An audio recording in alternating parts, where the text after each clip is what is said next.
Prvá písomná zmienka o Budatinskom hrade pochádza z roku 1321. Predpokladá sa, že hrad vznikol už v druhej polovici 13. storočia.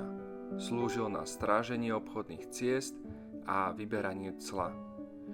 Pôvodne to bol vodný hrad s dominantnou okrúhlou románskou vežou. Vo veži sa vtedy bývalo a slúžila aj na obranu. V okolí hradu tečie rieka Kysuca, ktorá sa v tomto mieste vlieva do Váhu.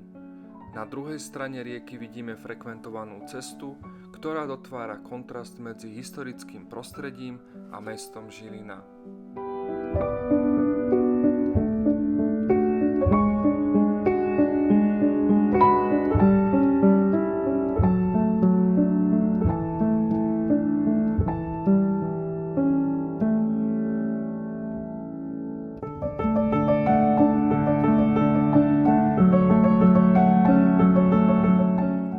Vodojem Slovena už svojmu pôvodnému účelu neslúži, ale stále patrí medzi nečakané symboly mesta.